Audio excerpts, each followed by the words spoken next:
Bonjour à tous, eh bien prenons un instant aujourd'hui pour lire et méditer un passage du livre du ciel de Luisa Piccarreta. Au nom du Père qui m'a créé, du Fils qui m'a sauvé et du Saint-Esprit qui me sanctifie. Amen. Jésus, je m'immerge en toi, dans ta divine volonté, dans ton acte unique et éternel d'amour. Je m'unis à toi, je m'identifie à toi, je me consume en toi, je fusionne ma volonté dans la tienne et je t'invite dans mon cœur pour que tu le nettoies, que tu l'embellisses, que tu le purifies, que tu y retires tout ce qui est ni toi, ni de toi, ni pour toi et que tu t'y installes avec ton Père l'Esprit Saint, avec ton royaume, ton trône, tes actes divins, tes œuvres divines. Viens avec tout Seigneur et s'il te plaît, eh bien, prends les commandes de ma vie jusqu'à mon dernier souffle. Je ne veux plus jamais faire usage de ma volonté propre. Aussi, je te supplie, eh bien, à chaque instant de ma vie, d'investir mes actions de ta présence, d'être dans chacun de mes regards, de parler à travers ma bouche, de penser à travers mes pensées, de faire battre mon cœur, d'être dans chacun de mes pas, que tout soit fait pour toi, que tout soit fait par toi et que tout soit fait dans ta divine volonté, pour que chacun de mes mouvements conscients et inconscients puisse être une offrande d'amour, une réparation, une compensation face à tellement d'inéquité, de fermeture de cœur, de méchanceté humaine. Seigneur, utilise-moi comme un bon instrument entre tes mains, façonne-moi à ta guise et donne-moi, s'il te plaît, ce grand don qu'est la vie dans ta divine volonté. Merci Jésus, avec tes propres remerciements au nom de tous ceux qui ne te remercient jamais. Merci pour ta maman, reine du royaume de la divine volonté qui nous guide jour après jour pour nous ramener à notre juste place dans ton cœur. Merci pour ces écrits du ciel qui sont magnifiques, merveilleux, qui nous brûlent le cœur, qui nous façonnent et nous font grandir dans cette ressemblance avec toi. Merci pour ton amour sans fin. Merci pour ta miséricorde inconditionnelle pour chacun de nous. Seigneur, vraiment merci, merci, merci. Je te demande maintenant de t'approcher de chacun de nous et de venir nous bénir, de venir préparer nos cœurs, nos intelligences, que nos âmes ne soient pas toutes sèches, ou pleines de ronces, de pierres, mais que vraiment tu puisses nous disposer pour que nous puissions accueillir cet enseignement que tu nous donnes, que nous puissions le comprendre, le digérer et le mettre en pratique. Tu nous appelles à cette mise en pratique jour après jour, tu nous parles de cette mise en pratique tellement importante pour que nous puissions rentrer en possession de ce que tu veux nous donner, reprendre cette place de propriétaire, de dépositaire de tout ton royaume. Alors Seigneur, que rien ne se perde, vraiment travaille le cœur de chacun de nous, nos intelligences, et s'il te plaît, parle à travers ma bouche, souffle ton Esprit Saint sur chacun de nous, que ce moment fait en union avec toi puisse avoir des retombées magnifiques, bienfaisantes, positives dans tous les cœurs, puisque nous le savons, à chaque fois que nous nous unissons à toi, tu sauves des âmes. Donc c'est magnifique, que ce soit maintenant par cette méditation, ou que ce soit, voilà, si je dois cuisiner et je m'unis à Jésus, ou manger, je mange en ta divine volonté, marcher, respirer, parler, dormir, tout. Quand on s'unit à Jésus, Jésus agit en nous et il sauve des âmes, des milliers d'âmes sont sauvées. Et en plus, Jésus nous dit, voilà, quand vous arriverez là-haut, je vous donnerai le mérite de toutes ces âmes sauvées. Alors que c'est lui qui fait le travail en nous, on ne fait rien du tout, on ne fait que lui donner cette autorisation. En fait, on lui dit, voilà Jésus, là je veux que ce soit toi qui opères en moi. Et directement, il y a des choses incroyables qui se passent au niveau spirituel. Alors Jésus, parle maintenant à travers ma bouche et souffle ton Esprit Saint sur chacun de nous. Le passage que nous allons méditer est celui du 21 juillet 1927. Nous sommes dans le volume 22 et c'est Luisa qui parle. Je continue de vivre dans la divine volonté, et puisque mon doux Jésus me prive souvent de son aimable présence, je demande l'aide de la maman souveraine, des anges, des saints, pour qu'ils viennent me secourir et me prêter leur amour, leur adoration, afin que je puisse faire depuis la terre ce qu'ils font au ciel, pour que mon Jésus, attiré par l'amour même du ciel, puisse venir vers sa petite exilée, celle qui le désire tellement.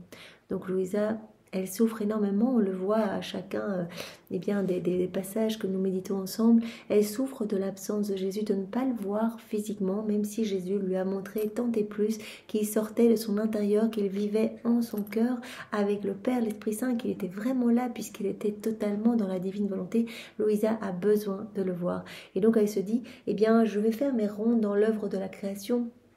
Et comme elle le fait souvent, elle demande sur chaque élément créé que Jésus puisse venir la voir en fait. Elle dit je t'aime, je t'adore, je te loue, tu me manques, Jésus viens me voir. Comme ça, cela résonne partout dans la création.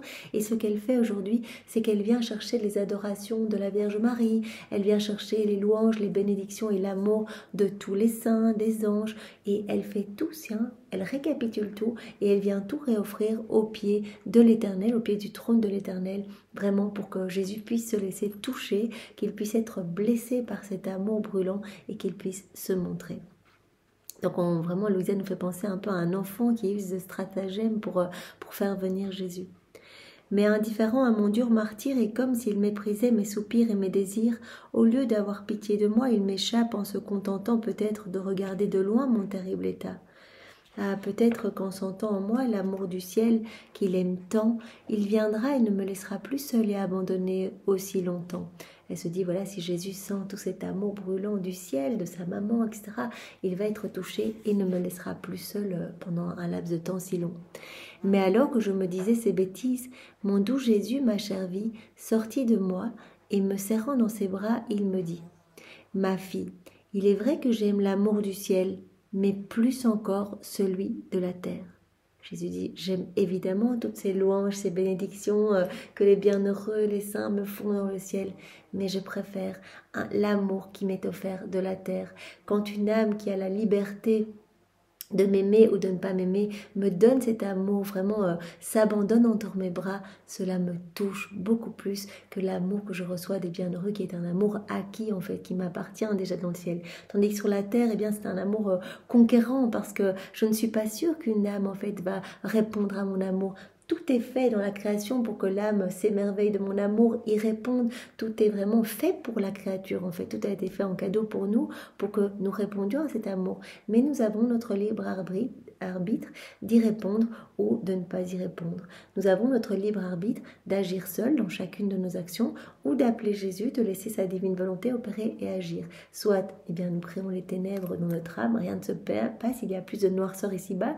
Soit, et en plus nous offensons Jésus, il le dit à chaque fois, ce sont comme autant de clous, d'épines, de flagellations, de crachats, puisque vraiment on l'étouffe dans notre cœur, il est dans notre cœur, mais on choisit de l'étouffer, ou alors on le laisse agir, et donc notre acte devient comme un soleil, devient lumière, devient comme une hostie, on nourrit Jésus, on l'abreuve, on le rafraîchit, il peut se reposer, notre âme devient belle, lumineuse, il peut s'y installer avec son Père, l'Esprit Saint. Donc il y a ce libre arbitre, et Jésus dit, eh bien quand une âme me donne de l'amour, qu'elle répond à mon amour, cela me touche tellement parce qu'elle avait cette liberté de me donner cet amour ou non. Voilà. Il est vrai que j'aime l'amour du ciel, ma fille, mais plus encore celui de la terre.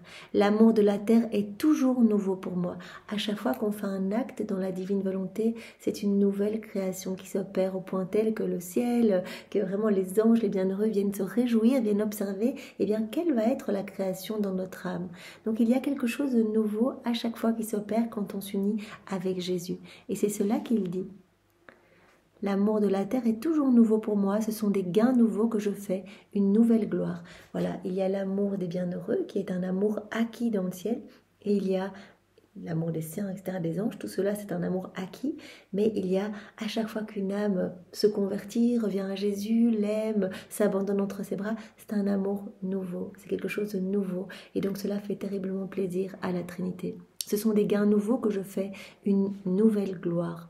À chaque fois qu'on s'unit à Jésus, on offre une gloire parfaite, un amour parfait à la Trinité. Par contre, je possède toujours l'amour du ciel et personne ne peut me l'enlever. Voilà, ça c'est un amour acquis, personne ne pourra l'enlever. Il est tout à moi, mais je suis en train d'acquérir celui de la terre, un amour conquérant. Et je perds souvent les nouveaux gains que je devrais faire parce que les âmes ne me donnent pas toujours l'amour et la gloire qu'elles devraient me rendre. Voilà, initialement prévu, eh bien chaque homme devait être dans cette réciprocité d'amour. Voilà, on a bien vu avec Adam qui était dans ce flux et reflux d'amour avec la Trinité. Il recevait tout, puissance de grâce, de sainteté, de bonté, de pureté, et tout ce que son âme ne pouvait enclore repartait en action de grâce, de louange, de bénédiction pour la Trinité qui redonnait, etc. Et donc, à l'image d'Adam, eh bien tous les hommes devaient être dans ce flux et reflux d'amour, répondre à cet amour. Mais depuis la chute d'Adam, Adam qui a quitté la divine volonté, eh bien il a tout perdu en quittant la divine volonté, et de là ont découlé tous les vices, les maux, les iniquités, et l'homme n'a plus glorifié Dieu. L'homme a exclu Dieu de sa vie.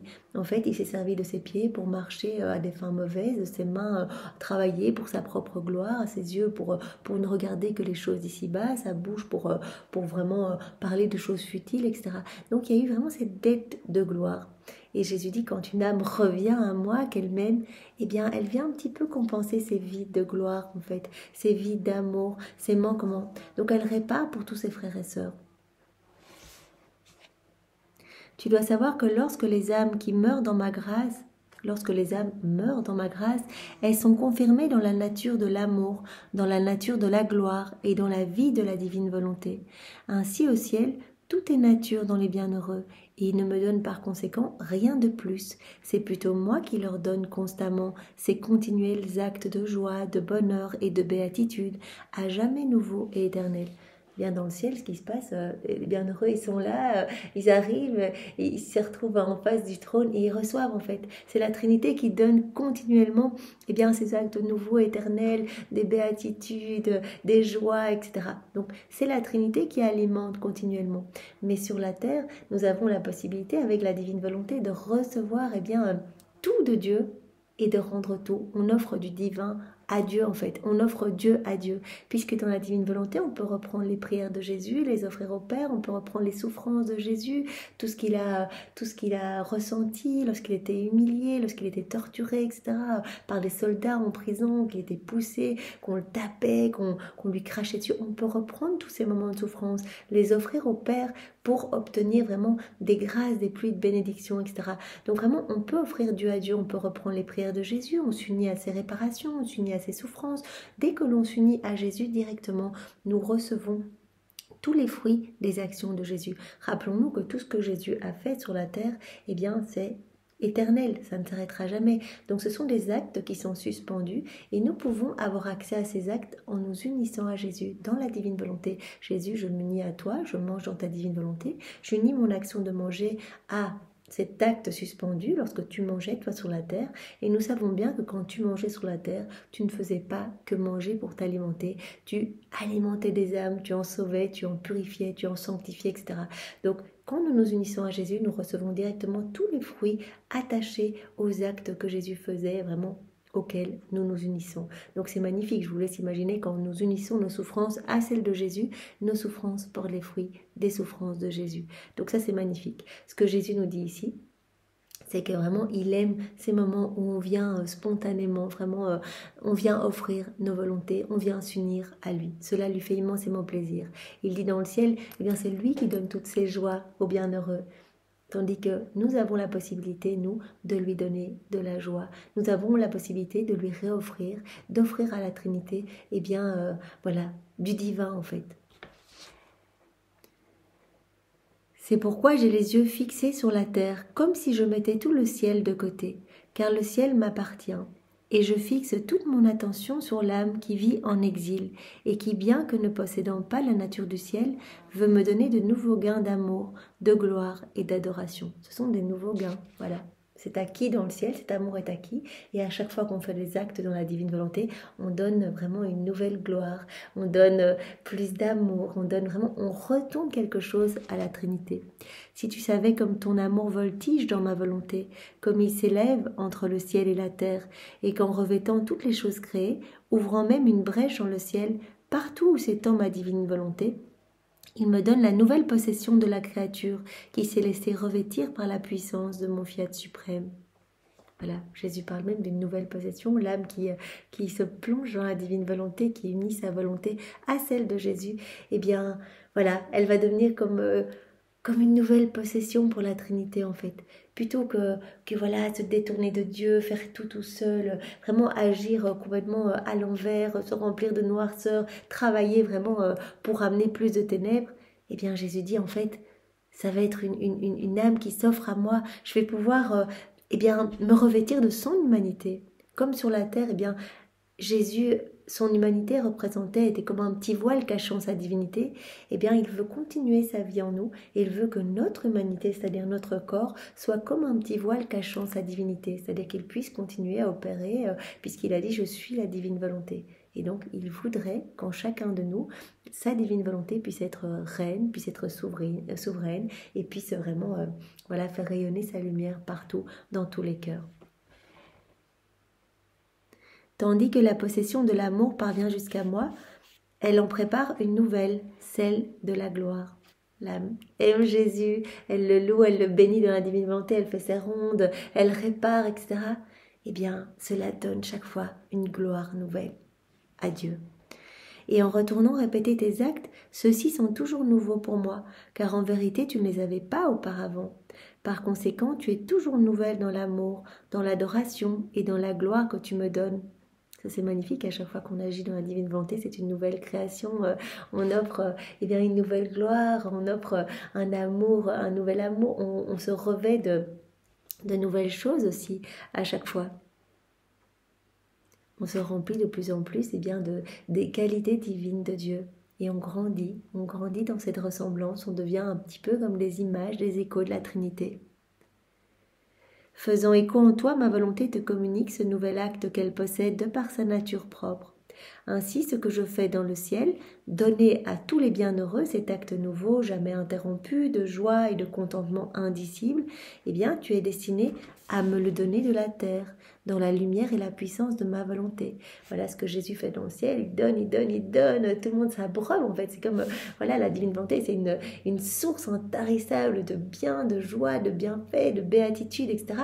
Et donc les bienheureux, les saints dans le ciel, voilà, s'en nourrissent continuellement. Mais voilà, Jésus dit, dans la divine volonté, l'âme est appelée à me rendre en fait. Je lui donne tout, comme la Trinité donnait tout à Adam. Et elle peut se remplir au maximum. Et elle me rend. Elle rajoute ses je t'aime et elle me rend au nom de tous. Elle répare au nom de tous. Sois par conséquent attentive à suivre son vol rapide.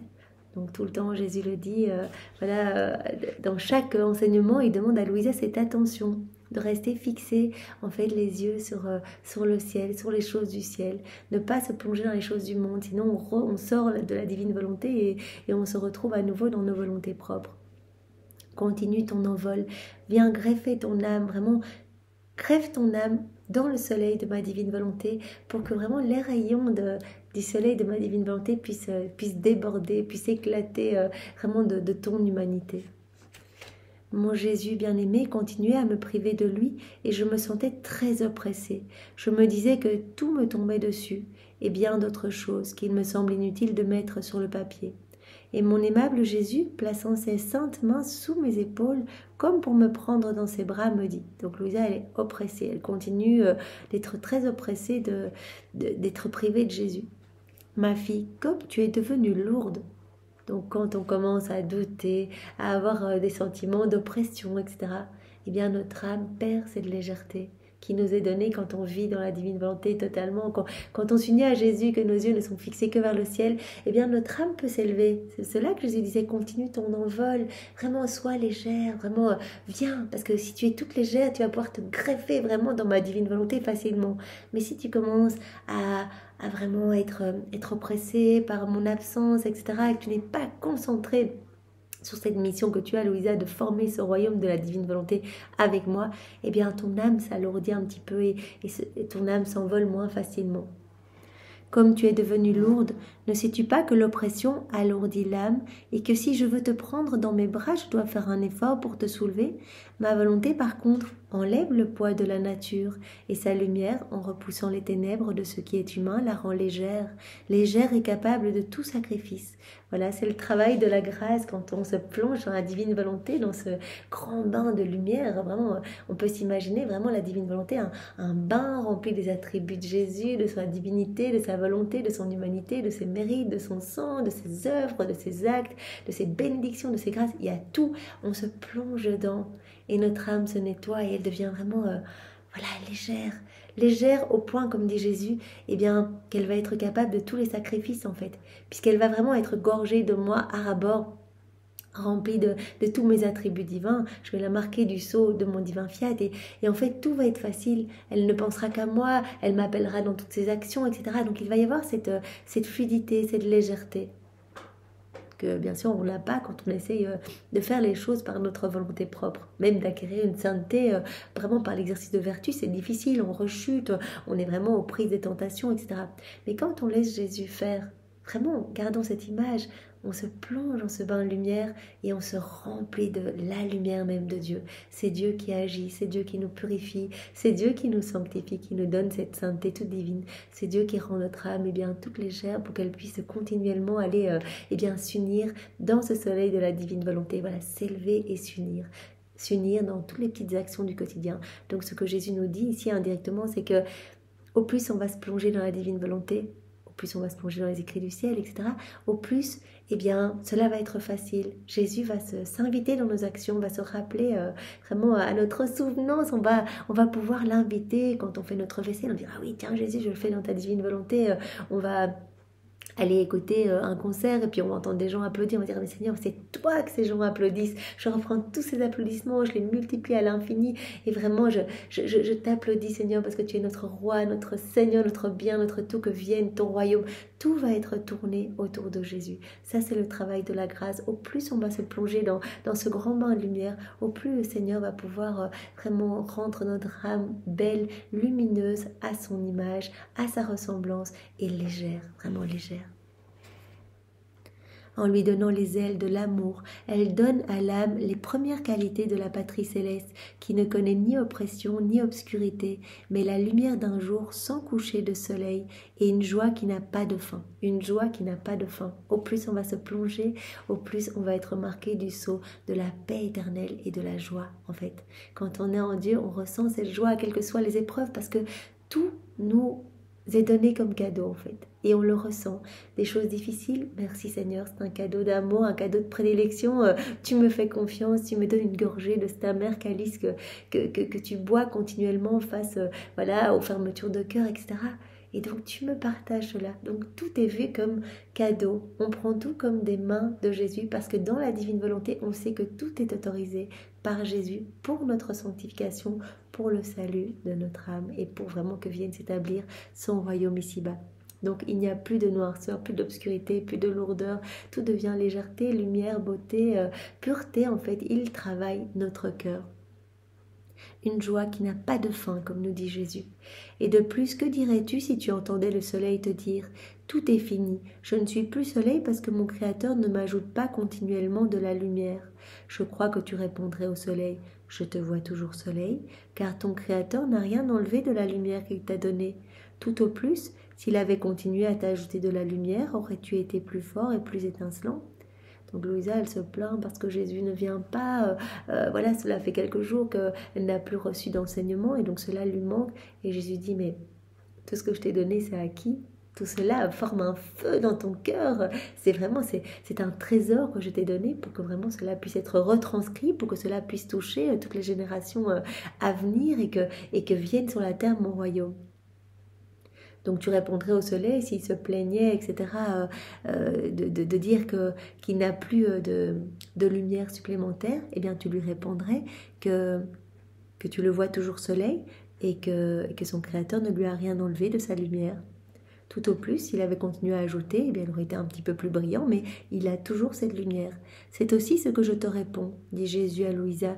Tu es toujours soleil parce que le soleil de ma volonté et des connaissances que tu en as règne en toi plus que de la lumière. Tout ce que je t'ai donné, tous ces moments ensemble, tout ce que tu as appris comme moment dans la divine volonté, eh bien tous ces moments-là sont divins, éternels. Ce sont des moments qui ne s'arrêteront jamais. Tout est vraiment, tout est source de lumière. Chaque acte fait dans la divine volonté, nous devons vraiment bien y penser, mais chaque acte fait devient un soleil éternel.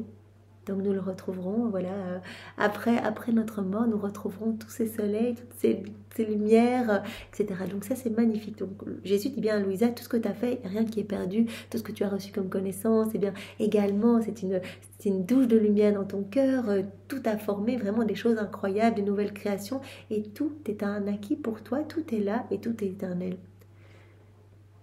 Ni moi ni personne ne peut t'enlever une seule des nombreuses connaissances que tu possèdes sur mon fiat éternel. Et parce que je n'y ajoute pas constamment, comme si ce que je t'ai dit n'était rien, tu dis tout est fini, comme si ce soleil était éteint en toi. Ma fille, rien ne peut éteindre ce soleil de ma volonté, et tu ne pourras toi non plus échapper à ces rayons éternels qui, envahissant ton âme, éclipsent pour toi tout ce qui n'appartient pas à ce soleil. Tout ce que tu as fait dans la divine volonté, dit Jésus à Louisa, eh bien cela a créé tellement de lumière en toi que toute cette lumière éclipse eh bien, ce qui n'appartient pas à la divine volonté en fait. Donc j'ai nettoyé en toi tout ce qui provient de la volonté humaine. Donc c'est pour cela que tu es tellement indifférente aux choses du monde et que tu n'es fixée que sur moi, que tu souffres infiniment quand tu ne me vois pas, etc.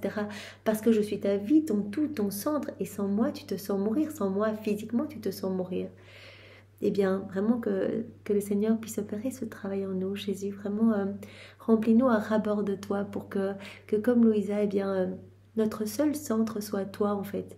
Que nos yeux ne soient fixés que sur toi, que nos bouches ne s'ouvrent que pour te louer, que nos mains ne travaillent que pour toi, que nos pas ne marchent que vers toi. Vraiment que nous ne voyons que toi, en fait, Seigneur. Qu'être avec toi soit notre seule préoccupation. Te plaire, que cela soit notre seule préoccupation. Par conséquent, suis sa lumière et attends avec patience que de nouvelles lumières viennent s'y ajouter afin de rendre plus étincelant en toi le soleil de ma volonté. Donc Jésus appelle à la patience, même si voilà, son travail en Louisa, en nous, eh bien, se fait progressivement. Il nettoie. Nous pouvons déjà faire un petit audit de notre vie depuis le moment où nous avons découvert les écrits du ciel, nous avons commencé à mettre en pratique, à essayer de faire des actes en union avec Jésus. Eh bien, tout ce qui s'est déjà passé dans notre vie, toutes les transformations magnifiques, vraiment provenant des grâces même de Dieu. Et voilà, nous pouvons remercier et Jésus dit, voilà, j'avance à mon rythme, je nettoie vraiment petit à petit. Donc ça ne va pas être un changement fulgurant du jour au lendemain, mais en tout cas, regarde combien je suis important dans ta vie maintenant. Et je pense que c'est le cas pour chacun de nous. Depuis que nous avons découvert les écrits du ciel, eh bien Jésus prend une place énorme dans notre vie. On se réveille, on pense à Jésus, la journée on pense à Jésus, le soir on pense à Jésus tout le temps en fait. Ce qui n'était probablement pas le cas avant, ou avant c'était plus difficile, il fallait vraiment se forcer, c'était par l'exercice de vertu, voilà, peut-être qu'on se forçait un peu à faire telle prière, voilà, pour acquérir une sainteté humaine. Ici, tout devient plus facile, tout est lumière, comme Jésus le dit à Louisa, tout est lumière, cette lumière-là, elle t'est acquise, cela va devenir de plus en plus facile, c'est mon travail en toi. Donc, comme il dit à Louisa, eh bien, attends avec patience que de nouvelles lumières pour nous, de nouvelles connaissances, voilà, il faut vraiment, avant de pouvoir recevoir une autre connaissance, il faut avoir digéré. Il faut avoir digéré la première. Jésus dit, si on commence à lire tout très très très vite comme ça, sans être concentré, sans être disposé, bah, c'est comme si on était un petit peu gavé, quoi. Cela remonte un petit peu. Il faut vraiment laisser chaque connaissance descendre parce que chaque connaissance opère vraiment un miracle en nous, une création, une transformation et c'est magnifique et devient, en plus, chaque connaissance devient une source de béatitude pour nous et pour tous les saints du ciel, etc. Cela glorifie tous les saints, les bienheureux, la Vierge Marie, etc. Donc, patience, continuons à être vraiment dans cette persévérance, dans cette constance. Le Seigneur nous demande cette constance pour qu'il puisse continuer son travail. Eh bien Seigneur, oui, nous nous offrons à toi. Rends-nous dociles, rends-nous humbles comme de petits enfants, que nous puissions continuellement, voilà, le matin, nous abandonner entre tes bras, tout au long de la journée, le soir, nous endormir dans tes bras et te laisser agir en nous puisque tu nous connais mieux que nous-mêmes. Tu sais combien de cheveux nous avons sur nos têtes. Tu sais ce que tu dois faire pour nous sanctifier à la manière divine. Alors vraiment, nous sommes pleinement abandonnés à toi et vraiment aide-nous à rester constants dans cet amour, dans cette pratique, etc. que nous avons pour toi. Merci Seigneur, sois loué, béni et glorifié au nom de tous. Au nom du Père et du Fils et du Saint-Esprit. Amen. Bonne journée à tous, au revoir.